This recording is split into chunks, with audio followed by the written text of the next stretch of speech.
You're now listening to part 2 of our stage time discussing marketing and sales at the Shed University event in Knoxville, Tennessee. I hope you guys are getting some good information. Feel free to reach out if you have any questions. Here's part 2. So the idea behind SEO becomes a very important topic. And I really want Jeff to kind of discuss sort of some of his expertise in that particular area. We call him an SEO strategist, but he's so much more. I say he's a brilliant tech mind in general that I lean on constantly for that reason. But Jeff, if you got this website, it's here now. We need to get it on a 4-lane highway. We need to get it seen. We got this beautiful website, and now I'm upset because I'm not getting any leads. What's going on here? No one's coming to my website to buy a shed. Why not? Right, so if your website is not showing up, that's where search engine optimization comes in. You can launch a big, beautiful website that's very expensive, but if nobody knows about it, it's not going to do you a bit of good. I shouldn't say most, I would say, well, maybe most, a lot of people start their shopping journey online now. When I shop for a car, I go to Auto Trader to see what's out there if I'm looking for a used vehicle. If I'm looking for a new car, I'm going to go straight to the brand's website, see if I can custom order a car there. And so the first stop for many shoppers is online. So how do you get your website visible? And that's search engine optimization. And there's all kinds of things to do. And I guess I'll sort of take you through a typical Google search. So let's say pretend you're a customer, you're looking for sheds near, and type in the name of your town. At the very, very top of a Google search, you're going to see the paid ads, right? That's what Dylan's good at. Those are important. Those are very important because a lot of people will click, but a lot of people won't. A lot of people are going to say, they're just advertising, I'm going to go dig deeper and do some research. The next section of Google search might be shopping, depends a little bit. You might get shopping results where you see a bunch of paid placements for a particular product. You'll also see like your Google My Business listings up there. And those are very, very important. Those are important for, say, like a 30-mile radius around where you live. You want your business to show up in that top 3 results. And there's certain things you can do that you can expand your range so that the Google My Business shows up even in towns around you. That's probably a different discussion. And then you're going to start getting into your natural listings in a Google search. And typically you want to be in the top 10 of those natural search because people don't scroll down that far. Depending on what browser you're on, you're either going to have to click the next button to see the next 10, 11 results, or it's an endless scroll if you're on certain iPads or other mobile devices. And so let's pretend I'm a CEO of a shed company. I want to show up everywhere in that top 10 results. I want to work Google's algorithm to make sure that my web page is hopefully in the top spot. Maybe my Facebook page is in there. Maybe I've got listings on Shedhub or Sheds for Sale, and those results are showing up there. You want to be the authority in that top page. And the reason for that is you want to show that customer that, hey, this is the place to go. You're just seeing my stuff over and over and over and over again in the first page of Google search. And so there's a lot of different things to make that work. Optimizing page names, making sure that your business is associated with the service area that you have. Great content, links from other sites help you rank better. If you're getting links from other sites, that's sort of considered like off-site SEO.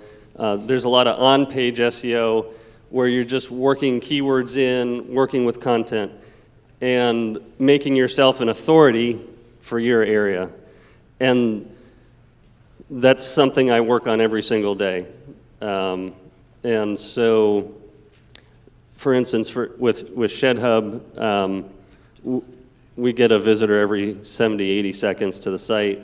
In August, we hit over 1 million impressions on Google search. So, but that takes years of work to get there. If someone's trying to sell you that you're going to rank on page 1 within a few months, I'd be a little hesitant to believe that. But there are a lot of good best practices you can use to get ranking better and better and better over time. So ads, I feel like ads are great. If you're a brand new shed company, ads are good all the time, but especially if you're a brand new company, ads are going to get you in the top search right away. But if you want to be in business for years, you want to gain that credibility, you want to work on your SEO over the course of years and make sure you're the authority over time. Jeff, you mentioned something earlier. You talked about whenever you look at a Google page, you see generally your sponsored ad, and it generally says sponsored in a kind of a bold, right under the search bar. You have a sponsored ad, then you have your Google My Business, and also you can have a sponsored ad in Google My Business, and then you have your organic searches, right? So in the marketing world, if you have a paid ad, you're within the top 3 that's visual without hitting any buttons on Google My Business, and you rank on the first page of Google, that's called a 3-stack. In the marketing world, and that is your absolute goal. Now, we had a client not long ago ask us, they're like, well, what about Bing? And ultimately, what Bing tries to do is do what Google has already done. So, we use best practices for Google on SEO, and then that translates to all other search engines by default. But your ultimate goal is to stack that main page of Google with sponsored ads, Google My Business, organic search, and then Jeff talked about backlinks on Shedhub, Sheds for Sale, could be Yelp, it could be, there's tons of them, and those are backlinks, but that's the goal. So obviously you're seeing just the nature of the conversation sort of take place in a way that we're discussing marketing and its effort in the road to the sale as a lead generation, which I think, Lynn, was the first thing you said in the definition of marketing. The idea is that we want to create as many leads as we can, and Dylan sort of alluded to the frustration that you might have as, we have the same one, as a marketing agency, you might have as a manufacturer. If you've got sales lots, or even if you're a dealer here today that says, well, I don't know, I just rely on my best practices, and I've known what I've been comfortable with for years, which is, creating a referral program and having a really nice network of people that I focus on in the local community. And there's nothing wrong with that. This is not a either-or situation, and sometimes I think that's where the shed industry gets hooked up. We've got the guys here from Sheds for Sale, got the guys here from Shedhub. Somebody would ask me, which one should I use? Use whatever helps you sell a shed. Okay, don't get caught up on what the industry does in terms of comparing. Use whatever helps you sell a shed. Our answer and what we will do is we will follow the trends that work. It doesn't matter for us who helps you sell a shed. What matters is that you sell a shed. And if we can be part of that success, you kind of lean toward us as a partner, where you say, hey, you kind of help me move in that direction, understanding Facebook a little more. I tend to believe, this is my experience, maybe this is yours, people insult what they don't understand. They either insult it or they just completely want to refrain from it altogether. There's a lot that you can learn in both the marketing and the sales process, and you'll never probably perfect either one, but you should always be working towards perfection, as Chris said, until you get it right, until you never get it wrong, as opposed to getting it right. So if it's Facebook, if it's, it doesn't matter. If another program comes up, keywords, super important. Shed.com, that's for sale right now. A lot of you guys might not know that. If you want to know about it, holler at me. It's expensive. Oh my goodness. He wants a lot of money for it. And I don't know what that would do. What would that do for your algorithm? What if somebody bought Shed.com? Would that just really change everything for them? All of a sudden they own that domain and they can do so much with that because of the natural, just organic nature of the keyword. It's a Jeff question. Backed by popular demand, let's dive deeper into the Zula from Mobino Solar Solutions. This remarkable shed ventilation system, armed with 3 potent fans, not only prevents mold by maintaining optimal moisture levels, but also acts as a shield against indoor allergens, ensuring a clean and healthy workspace. The Zula is more than just ventilation. It's an air quality superhero. Powered by solar panels, it revolutionizes your shed experience, creating an environment where you can breathe easy. Elevate your workspace with Zula, the ultimate solution for improved air quality and circulation. Visit Mobino Solar Solution today and breathe in the freshness. Visit Mobino's site for more on this innovative solar shed ventilation solution and use the ShedGeek 10 for an extra 10% discount. Go now to www.mobinoSolarSolutions.com. Yeah, so think about Zillow. It's a nonsense word, and yet it's synonymous with real estate. And so just because you buy a domain name like shed.com, you have to do something awesome with it still to make it rank. Yeah, so I mean, if you do your branding right, you can use any word you want and have it associated with you and your business.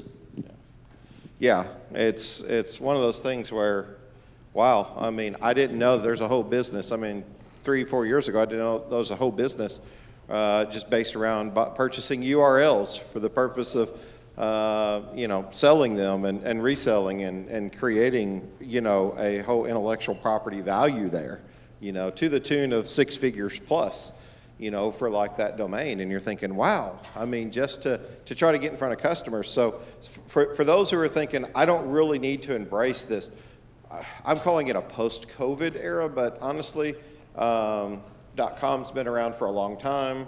People have been migrating toward retail and wanting to shop online. And I would say this, maybe this is fair. People want to research. If you remember, one of the key terms that I started out with in marketing was marketing research. And a lot of times it might not be that they want to purchase. Is that correct? But they want to inform themselves as much as possible about a product, where to find it, who's the authority on it, where might be the best place to go. And to Jeff's credit, whenever you're showing up constantly. That was the really cool thing about like when Sheds for Sale and Shedhub came out and the e-commerce platform, is they were able to kind of give you the opportunity to rank without having proper SEO immediately. And that might be why if you work with a marketing company that may have even discouraged you from going to those programs because, Dylan and Jeff and I are going to talk about how we're going to focus on creating SEO. So we wanted to work with the best. I mean, that was what was important for us. Jeff's being modest, but what he did with Shedhub is not just the best thing that we've seen in shed SEO, it's the best thing that we've seen in SEO in any industry. That if you Google sheds near me, 9 times out of 10, especially if you go to an incognito window right now and Google doesn't pick up on your search history and skew it, you're going to find, a building and you're going to see it show up on first place search results in almost everywhere in the United States. And I know it makes him nervous when I say that because he has to rely on Google's algorithm to actually back that up, and we can't control that. But typically speaking, it very, very rarely fails. So, which isn't, if you're selling SEO, which we are here in marketing, it's not exactly something that you want your clients to be aware of, but you should want to be. If you're trying to help your clients, you should want them to have every access to selling a shed, whether you can be the one that brings that to fruition or not. Jeff, you said something earlier. You said that's something Dylan's really good at, is creating those Google PPC ads or the Meta ads or something like that. How, Dylan, is somebody's trying to get their message out, how is that more of a shotgun approach versus a rifled approach with SEO and organic SEO? How's the shotgun approach of throwing out some PPC ads and Meta ads? And what are the differences in Google and and Meta? Oh, good questions. So, as we started earlier, we were talking about building your marketing shed. So, we're kind of coming from the angle of starting from scratch, or you've never done it before, you haven't done SEO, or focused on it anyway. Google PPC ads, which means pay per click. So, like, if you ever see one of those, I'm going to say this, if you ever get on Google and you type in sheds near me and you see your competition, they run paid ads, if you click it, it's going to cost them 50 cents or so. Anyway, so whenever you run paid ads, Facebook or Google, it's pretty well a light switch. Google takes 7 to 14 days to kind of learn your ad, but there's a huge difference between the two, and I'll explain that. But I'll say that it's more of a light switch approach, shotgun approach. SEO is a long game.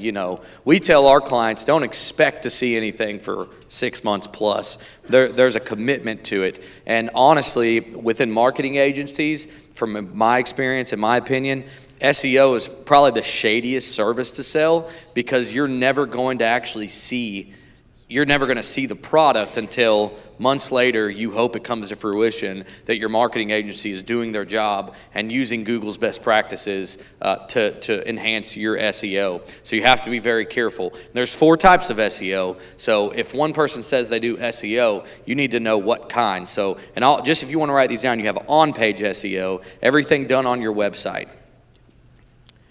And then within on-page SEO, you have something called technical SEO. Then the 2 things that are done outside of your website, you have off-page SEO. That could be essentially, putting your business on Google My Business or Yelp or TripAdvisor or whatever it is. That's all off-page SEO. And what you're doing is you're transferring authority from those websites into yours, because it links to your website and they're a known trusted source. And the last thing is called local SEO. Local SEO.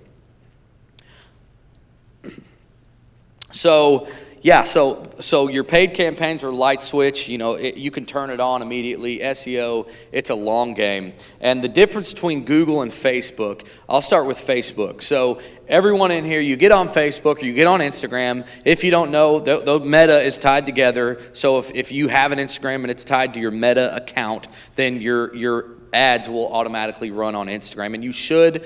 Facebook is smart enough to determine if your Instagram ads are performing or not. If they are not, it will make pretty well all of your budget run inside of Facebook. None of us get on Facebook. I get on Facebook to get on Marketplace and look at things that I need, right? That's what I do. So I don't do a lot of scrolling, but people don't get on Facebook to get sold to, right? They're not getting on there generally to look at products unless you're going to Marketplace. We'll use that as an exception. We would consider Facebook, it's more of a cold lead. So Facebook is a lot cheaper than Google, but it takes a little bit more to warm them up. So on Facebook, you target by behaviors, interests, and demographics, as well as age. Those are the 4 kind of targeting parameters of Meta. All right. And now when you're scrolling, you don't get on your news feed to get sold to, but they know what you look at. They know your website searches, your history. They know what you're interested in. They know all of the Marketplace ads you've clicked. They know if you're trying to buy a computer or if you're looking for an old Toyota truck or whatever it is, they know. And that correlates if there's somebody that's offering a product that is tied to what you're wanting, they will market towards you. So it's a little more difficult to advertise on Facebook, but it's a lot cheaper. And so it does work, and I think everybody's proven that. Now, Google's a little bit different. Google's more expensive, but that's because Google, you would consider them a warm lead. And the reason that is because we're targeting via keywords. So sheds near me, that's a keyword, right? Sheds near me. So we're targeting that keyword in all these different towns, and we're forcing our ad to pop up, and we know they already want that service if you're doing well on your campaigns, right? So that's the difference between Facebook and Google. They are very different, but they both work very well. And if nobody's ran a lead form campaign on Facebook, we see those do really well. A lot of times folks do not want to get off the app. They want to stay on the app, and a lead form allows them to not exit the app and you can still get all of their information. So that would be my answer. Hi, I'm Dylan from the Shed Geek marketing team, and I want to address a common misconception about marketing. Often people approach us for just one service, like social media management, where we plan and schedule your monthly posts. While this is a valuable time saver, it's just one piece of your complete marketing strategy, much like a shed with its various components. Let's simplify it. Think of your social media channels and Google My Business as the foundation, similar to the runners of a shed. They support your digital storefront, your website, which is like the floor joists and band boards. To enhance your marketing, you'll need tools like Google Analytics, Facebook Pixel, and Google Tags, which are like the walls. These tools help track the success of your campaigns, measuring form submissions, 3D shed creations, and phone calls generated by our ads. Now, let's talk about the roof. Meta and Google ad campaigns. These are the top layers that complete your marketing shed. While you may inquire about one specific service, remember, they all contribute to the overall structure of your marketing strategy. At Shed Geek Marketing, we're happy to work on one individual aspect, but our goal is to build a comprehensive marketing shed that will truly stand out in the digital landscape. If you're ready to talk about your marketing strategy that will take your shed business to the next level, just go to shedgeek.com and fill out a submission form or contact the Shed Geek for more information. Man, I really want to get into so many other details. I told you that Dylan has a pre-existing marketing business where he works with, he works with guys that work in power sports, CPAs. He was the biggest wedding videographer in our, 100-mile radius for a long time, because that's kind of how he got started. He maybe still be. I think he's so busy that's kind of went by the wayside. But I don't know what you guys' budgets are here, but I think he won't mind me saying this. Even before coming into sheds, he ventured in and playing with these different areas and ad budgets enough to be comfortable to sort of understand all of this. So, clients outside the shed industry with, trusting you with what, $500,000 ad budget annually? So you really got to know where to do this. So you can do all of these things yourself. It's marketing is available for you to do that currently. What we offer and what we're, selling here today, if you will, is an expertise of where to do that, to educate you. So what we found in the shed industry is before you can sell something to the shed industry, sometimes you have to educate, and people are on different levels of spectrum. You've got guys with doctorate degrees that could be up here giving this speech maybe, they just don't or haven't started a marketing business, and then you've got guys at an elementary level. And you have to be able to explain to everyone inside of that school, sort of meet them where they are, and respect them at where they are. Because if they're afraid to ask questions, you may end up later saying, well, I just didn't get any results out of what you did. We hired a firm and they just didn't produce anything. Well, it could be two things. They could have not been equipped to give you the success you need, or they may not have been comfortable with explaining to you the process of everything that they do so that you could understand it well enough to make an educated decision. Super transparent. We're here today. Obviously it's free information. I want to save some stuff for the VIP, so I don't want to go too far because there's a reading to adding some of the value to that. But we still got a few more minutes here. There's so many things I want to discuss. There's so many things we could discuss. You said something early on that really clicked with me, Dylan, about Google's a warm lead because you're targeting those keywords. But you could tie all that back into branding. A perfect example of branding is, shed companies typically are very fragmented.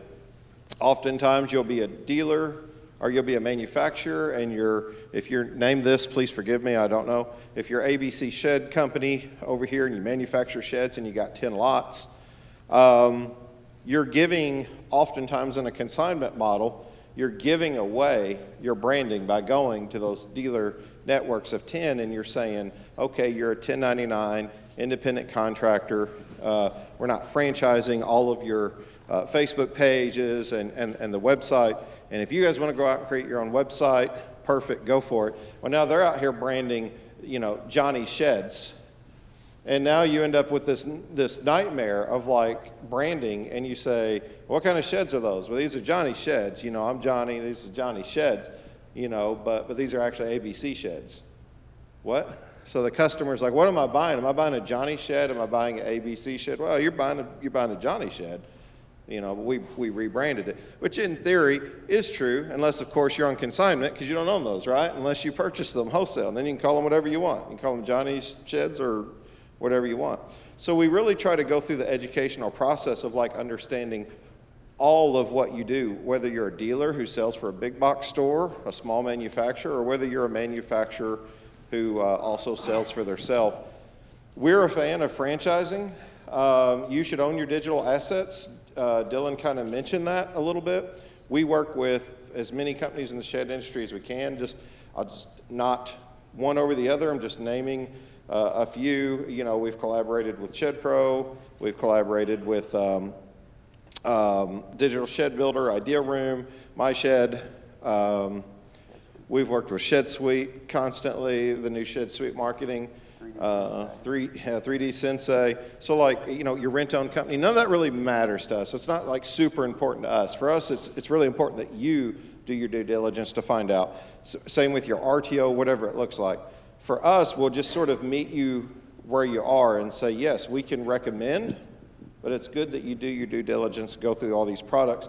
And if you missed it, you definitely should have went to the Phil Falls seminar at the last Shed Show that was actually here, where he kind of went through the details of all of those companies. It was an excellent seminar to be at and just very informational.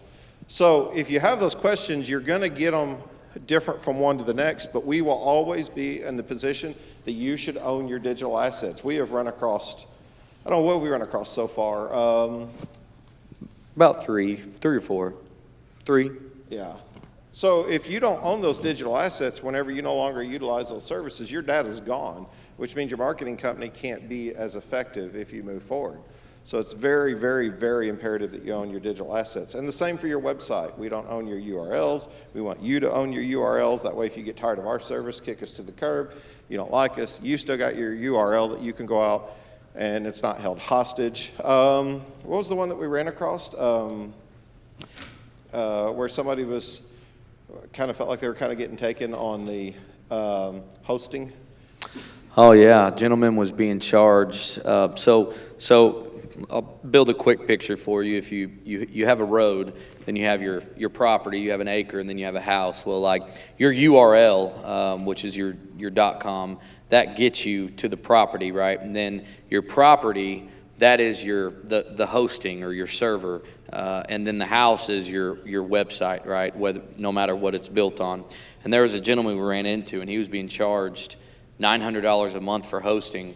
Hosting's generally like $60, $100, even sometimes cheaper than that. Depending on now if your website's gigantic. This is all different, but relevant to sheds, yeah, a little over $10,000 a year for hosting. Which what could have been $300, $400, $500 a year, and he just didn't know. He didn't know what to ask. So like that's why we're here today. That's like what we're trying to accomplish is like creating more just generalized knowledge. If you want more intuitive knowledge, you're obviously welcome to reach out to us, ask a question. We're going to have a VIP meeting here in just a little bit, a breakout session. We'll also have the VIP dinner tonight. We're always open for a Zoom call. I want to give a few questions. We've got till about 45, so we've got 15 minutes, and I know that there's questions out there. Deanna will have the microphone. If you guys don't ask them, I will. Try to ask what might be on your mind that you don't feel like perking up and saying. This is the time to ask it. So if you have a super in-depth question about videography, SEO, ads, website development, you name it. Try email campaigns, print mailers, automations. Like we want to be stumped. We actually want you to ask questions that challenge us and make us go back and be better at what we're doing. So feel free to give it your best shot. And if you're like, hey, this is just general inquiry, I'm curious about this, and I don't even know how to ask the question. Maybe we'll try to work through that. Yes, sir. Let's get the mic. Deanna, you care? Blue jacket over here in the third row. We just want to get it recorded, guys. We're big on content creation, so please forgive us, but all of that's being recorded. So you made a statement earlier about, say, shed sellers or shed dealers having your competitors' ad show up on Facebook, does that mean you're targeting correctly, or can you even get it specific enough to filter out, say, other competitors? Well, so, was it when I said that I see a lot of shed ads on my Yes. Facebook? And what was Yes. the question again? I'm sorry. Yeah. So would you say that you are targeting those ads correctly, if it's that your competitor's targeting those correctly? Or could you be more specific in those so that it didn't show up, say, for Yeah. competitors? So, gosh, this is a big question, man. I probably should see shed ads, because though I'm not searching for anything shed related, if I see a shed ad and I don't know that company or something, and sometimes I'll see a shed ad and it's sponsored, 10% off any customized building, use our 3D builder now. I'll click on, to go look at their Facebook page, and then I'll be like, what? Y'all are in Wyoming. I'm in Southern Illinois, I'll even message them, be like, hey man, you probably need to restrict your radius a little bit. But I'd say that I should probably see shed ads, because I look at shed Facebook pages. Now, when we run campaigns, so we call them, our first campaigns we would run for a company, we call them fishnet campaigns, just a real broad campaign like you were talking about that's been successful for you. We'll run an A and B test, right? So it's the same campaign, only different targeting parameters.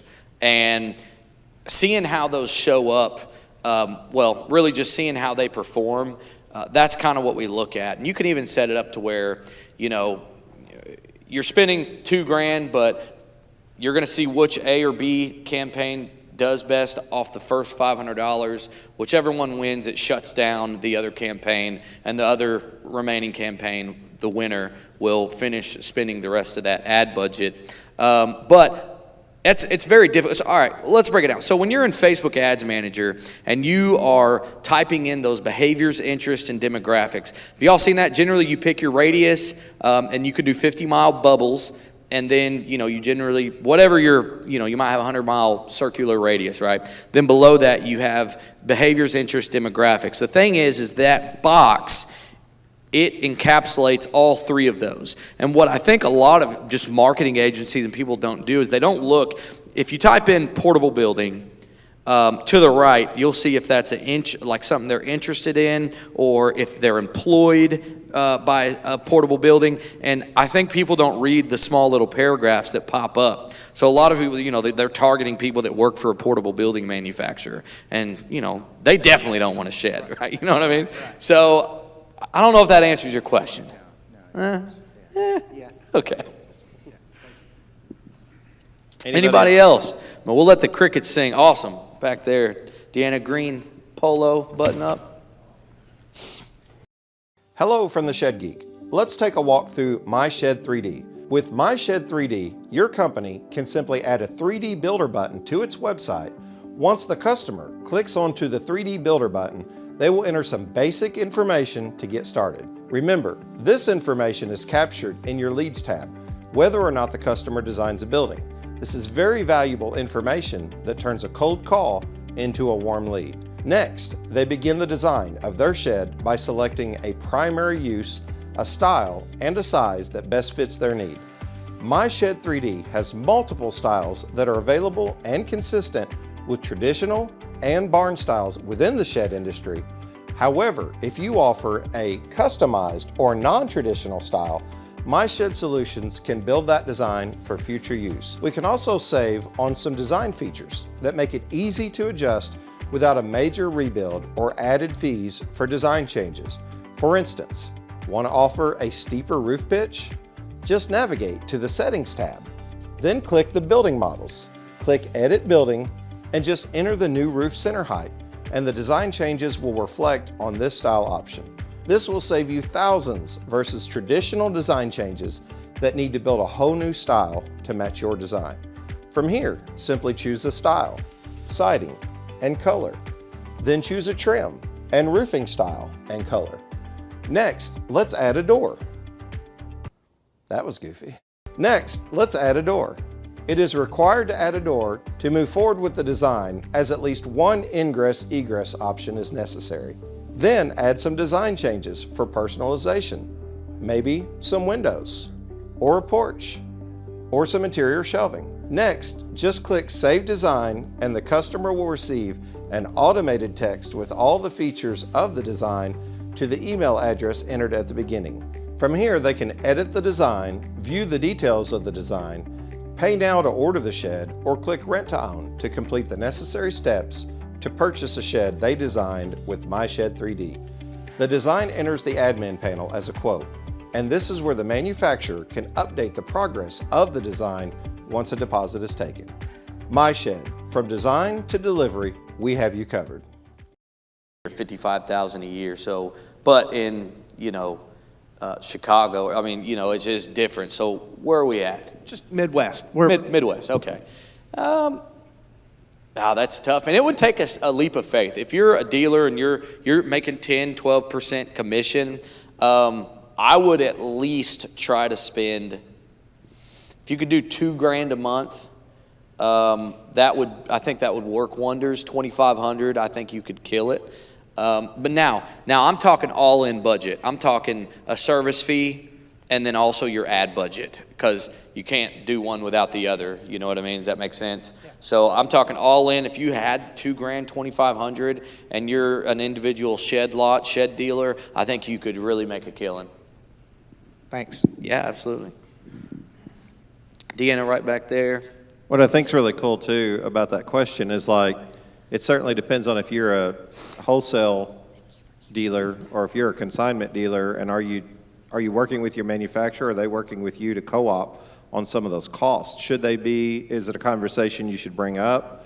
They're already bringing you $100,000 worth of free inventory. They're probably like, hey, spend some money. But at the same time, you're like, man, selling sheds is thin right now and my margins are tough. So I'm an independent dealer here trying to do all I can. I can't spend another $2-3 grand on top of this, right? So there's a dance there. Go ahead, sir. There's a dance. How would you look at people that did the old school way of knocking on doors? Say that again, man. Knocking on doors, talking to people in person, going to businesses, getting the material in front of people in the lunchroom. Yeah. Well, so great question. And I think, let me pull back as we started from scratch earlier and we talked about marketing. Marketing is everything. It's the sign that you put on your shed lot, right? It's the way that you decorate your shed lot. There's a gentleman we know that was putting a lot down on a super busy 6-lane road in Florida. And what he was doing is he was going to put like 6 to 8 sheds, beaches, umbrellas, beach balls, picnic tables, and those stay there, right? And so that was kind of part of his branding. So everything you do is part of your branding. How you speak to people, that's all part of your marketing. That's just, I guess we should separate that. I guess we're mostly talking about digital marketing. But I think I think it's good to have people that do both, like Rainbow. They're still out there selling those vacuums, right? Yeah, I see people, they get the purifier thing. I see it all the time on Facebook. Hey, they're in Metropolis, I'll send them over, So I think absolutely, if you see, like I probably wouldn't just go door to door, but if you see a bunch of junk in the yard or something and you're a savage and you'd be like, hey man, we can put all this up, zero money down, $190 a month or whatever, and you get them interested, yeah, I mean, do it. Why I got in this business is the storage lots, the people that have the storage units. They are very huge, popular, and to be a competitor with them to try to get those people to put a shed in the backyard. So instead of them paying rent each month, they can go to their backyard and get the material or their stuff or however you want to say it. That's why I was saying person to person businesses, every business, like you said in the beginning, between a convenience store to a C-store to a restaurant or whatever, they have a shed. Yeah. And that's what I say about knocking on doors and doing it old school. Man, I think for me, it comes down to time. So I mean, I look at my time and I I kind of put a price on my head. So, I could buy a nice, bad boy lawnmower and mow my lawn, but I also look at, okay, that's my monthly payment. It's going to take me an hour and a half. I'm worth this much an hour as far as the revenue I generate. Well, it's just not worth it for me to mow my yard. So I don't know, I guess for me, and it's hard. It's like, I feel like I could do more by marketing online than going and spending 20, 30 minutes with one person when I could touch 1,000 people in 30 minutes with the proper budget. So, but man, if you see the need, right, and you're involved in your community, yeah, do it. Absolutely.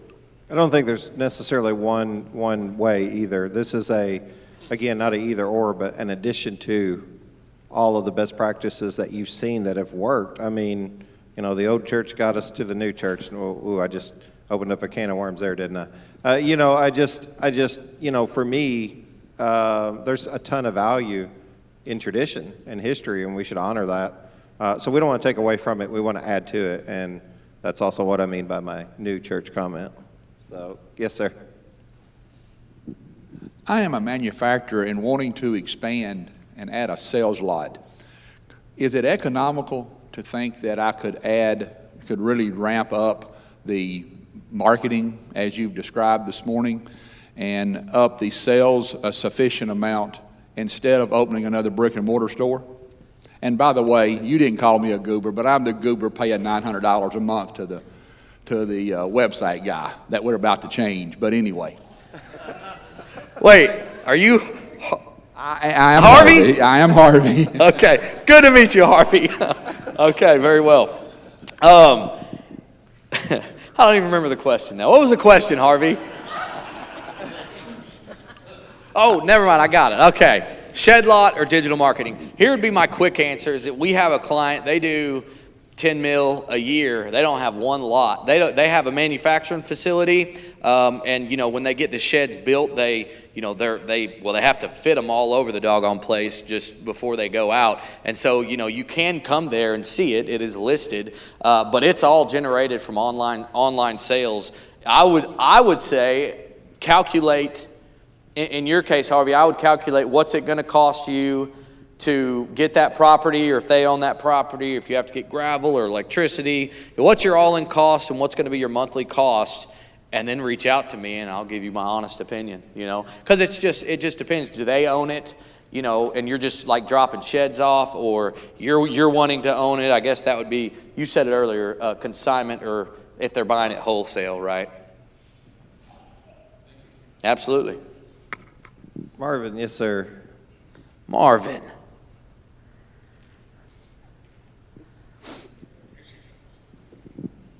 What about like geofencing and mobile conquesting? Does that fit in the marketing for a shed business? That's a good question. Now, I think let's determine what geofencing is. So, like Marvin, I know the type of campaigns that you run. You do very well, right? So, you are geofencing. So, geofencing is picking a particular location and not running paid campaigns outside of that bubble. So you are geofencing, but it definitely can, with the right tools, go a lot deeper. You know, we work with, we're Simplify certified. What Simplify does is they own airtime with every streaming platform that there is. I mean, everyone that y'all have ever seen, Roku, Hulu, Freevee, Tubi, Prime. And what they do is all of those generally have one, you know, up to 2 versions. They have like a cheaper version that has ads that you'll watch like 3 ads per movie. And then you have your $18.99 where it's, you know, you don't have any ads. And then, you know, Pluto and just all these different ones, ESPN app. And what we do with them, not many shed clients, but other clients, is we've got one company I used as a reference last night. What they do is they use hydrogen to clean carbon out of engines, right? That's what they do. So they're trying to target slow-moving diesel fleets for the most part. So Caterpillar, Komatsu, Case, concrete trucks, so Freightliner, Peterbilt's, just all those. And what we've done is the problem is those companies don't want you to get in the industry because that'll cut down on parts, right? Because all these people that own these fleets, they're buying a lot of parts. But if you start using this hydrogen service and you're using it quarterly on each machine, you're not gonna tear up as many parts, and their revenue would go down. So they've been on a standstill. So what we've done is we found every corporate location from like 12 companies, including all the ones I just named, and we've geofenced their building. So every device inside of all these corporate buildings have to watch their videos every day. Tablet, computer, phone. So we're trying to warm them up to it and just become an industry name where they're just going to have to get used to it, and this company's here to stay. So I think that there's levels of geofencing, but you can get very specific. You can get very specific. So I would say yes, and I think you already are geofencing. Hello, shed sellers. Let's take a moment to discuss the shed customer and meeting their expectations. I remember growing up in the neighborhood where a certain percentage of the houses had well-manicured lawns and well-manicured homes. These were the type of individuals who felt it was important to purchase a well-constructed home or vehicle, or maybe equipment to help maintain the quality of the item. As shed manufacturers, we seek to provide a well-built quality shed. We want the customer to feel satisfied that their hard-earned money has been well spent on a product that will last. At LuxGuard, we believe adding high-quality rubber flooring to your line of sheds makes sense to the customer and adds value the customer can appreciate. With each year, sheds are becoming more complex. The customizations we are seeing are virtually endless. LuxGuard not only gives a complimentary aesthetic appearance for their shed, but also protects the floor from spills and keeps cleanup simple. Offer your customer the customer service they seek with LuxGuard. At LuxGuard, we are committed to delivering exceptional customer service and innovative products to help our customers achieve their goals. We strive to meet the evolving needs of the customers. To speak with one of our ready-to-serve customer product specialists, simply call 336-468-4311. To see our product and view an installation video, just visit our website at luxguard.com. LuxGuard, the floor that lasts a lifetime. Another question, what happens when you eat too much Amish peanut butter, Dylan? we were shooting a video, I don't know, month and a half ago, and we went out to, what's it called? I don't know what you said, but that place, right? It's a hotel and a restaurant, and they had this Amish peanut butter, and I kept going back, and I've ate plenty. Was it the squeezed peanut Amish butter? bread is a different ball game. Sure. So they looked at me like 4 pieces in, I'm just like smacking peanut butter on it, and they're like, "You're not going to make it." And so I didn't know what they meant, but that bread doesn't stop swelling like what I'm used to. I was miserable all night in my hotel room. Was it the squeezed peanut butter, like in the squeeze bottle? No, it was the good, yeah, mason jar Amish peanut butter. Yeah. You guys will have to help us out on some of that.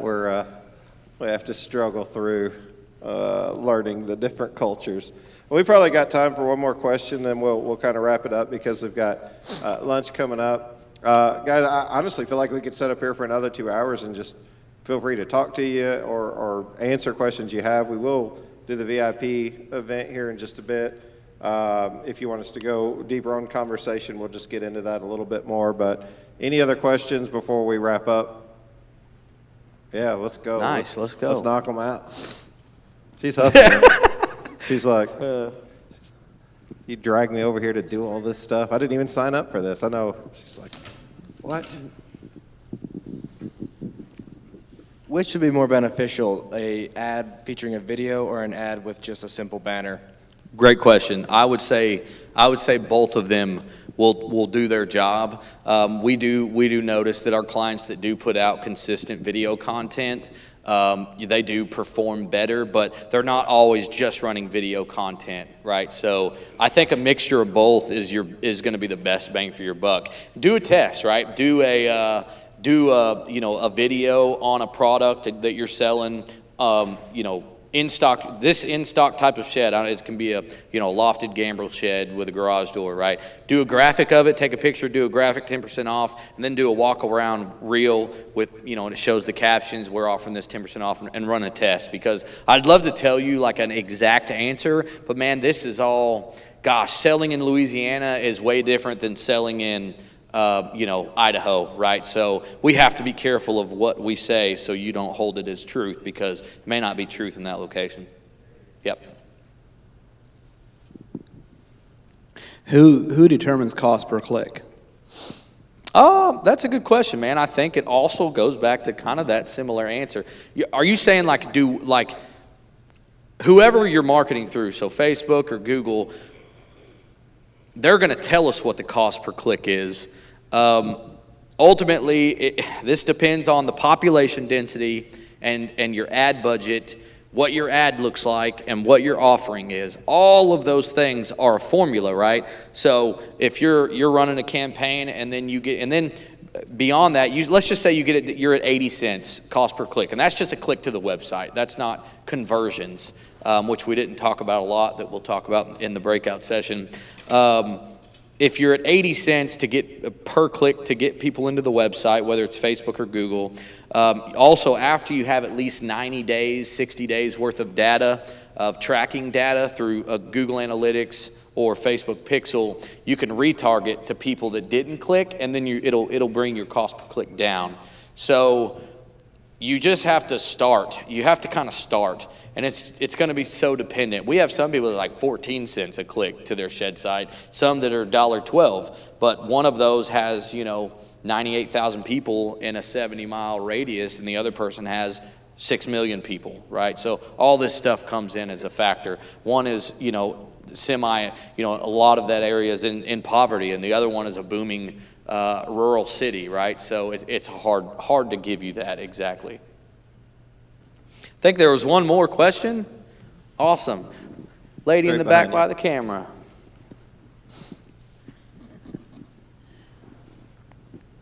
First of all, thank you so much for putting this on and inviting us all here.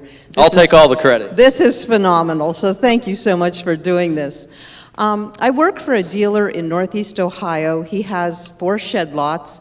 He gave me one of the shed lots to run myself. We are an Old Hickory dealer. We have 4 lots, and we are on their barn dealer program, if you know what that is. I just found out recently we don't have a main website for our business. You don't have a main website? We do not have one that says knkbarn.com. We do not have this. And I'm like, Mark, what are you doing? So he does not do tech. He wants me to answer all the emails. He wants me to do whatever with the website. And I'm over here dying. I'm like, where do I go from here? Because this is absolutely from scratch. What do I do here? That's a good question. So we actually just worked through this process not long ago with an Old Hickory dealer. And the Barn Builder program is it's a nice looking site. It's kind of Old Hickory branded. I think you can just buy into that, and then they'll kind of put your logo and then the sheds that you all sell, depending on what Old Hickory manufacturer is around you. I think that they'll build that for pretty cheap. Is that right? Like that Barn Builder website program? Well, it lists it as our parkman.com, our Kirtland location. It's, K&K Barn, Kirtland.com, Parkman.com.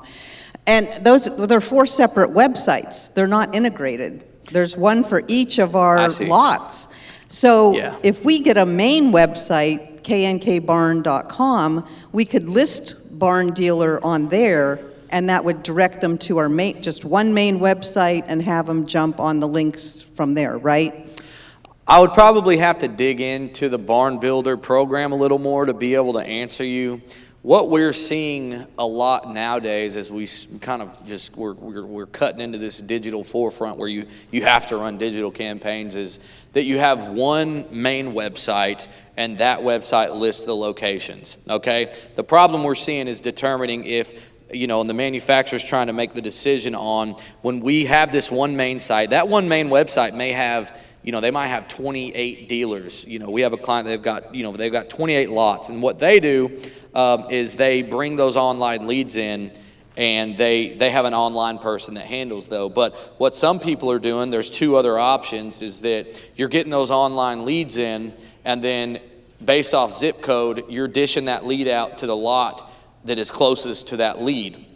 But you also know that different lots perform, some better, some worse. And so you don't want to give some of those leads away. So a lot of times they'll have an online salesperson, and he'll take some of it, and then depending on how you're performing, he'll give you some leads because you may have wasted away some, or also you could be doing very well with them. So I think that I would love to look into your particular situation, and we'd be willing to do that to maybe just figure out what's going to be the best thing for you all, because I don't even know. I just don't know. It's so dependent on Old Hickory's a very large manufacturer and super successful and done a lot of just really cool things. I don't know how they're maybe going to think about franchising. So are they wanting to be in control of the website? Because ultimately, if you're a consignment dealer and you sign up, well, what happens if you guys split ways? They still want to own all those digital assets probably. So like if they're going to want to commit to a website, and maybe they'll just put minimal efforts to that, but then you might have like what I would call a mom and pop, which is, I don't know, I mean, it's not necessarily traditional mom and pop. They're doing 4 to 5 million. They got a couple of dealers out there, and they're like, hey, listen, I don't like tech, don't want to do tech, but you guys feel free to do whatever you want. And all of a sudden, they're signing up for all the stuff, right? And as a dealer, they're probably having like mild success, or some having massive, or some having minimal success, and they're like, I just paid for a website, I just hooked up with Idea Room, you know what I mean? And next thing you know, like I'm spending money on all these different things that are out there. They're like, I can't function at 10 to 12% to be able to take on also the additional cost to be successful. So I need you to help me do that. And again, got to respect what Old Hickory's done. They've probably brought you $100,000 to $200,000 worth of free inventory and said, hey, go get them, And if you go sell $1 million, they're going to pay you on $1 million and 2 and 3 and 4. And that's good, but you're kind of figuring out your own sales process because no disrespect to them at all. I'm sure they do a tremendous job, but perhaps they might not have traditional sales training, right? So like you come in, and this isn't a knock toward them, it's any company. Here's your binder, go do the best you can. And like some people kill it, right? And they're aggressive, and I don't know what's in their mentality versus the person who says, yeah, I don't know, these things kind of sell themselves, I'm just gonna set them out here. And we'll take orders whenever they come in. And as a manufacturer, you know that struggle.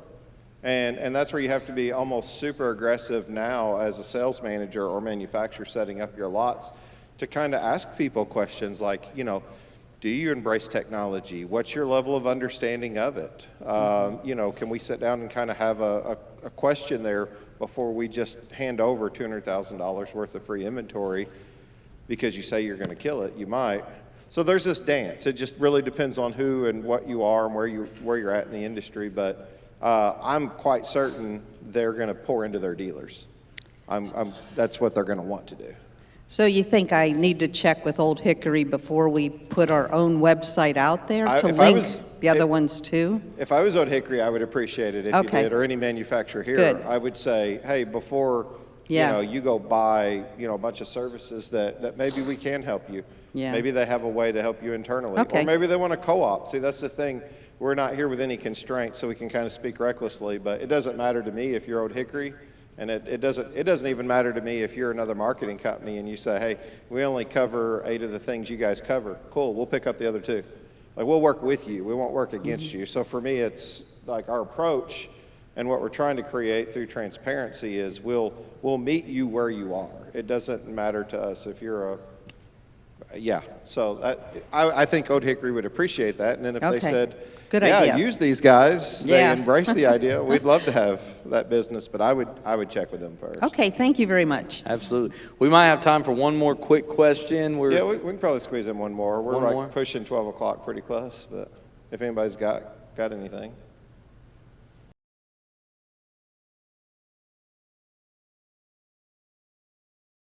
Hey, this is Mo Lunsford in sunny Union Grove, North Carolina, and we want to say thank you to all the guests and listeners.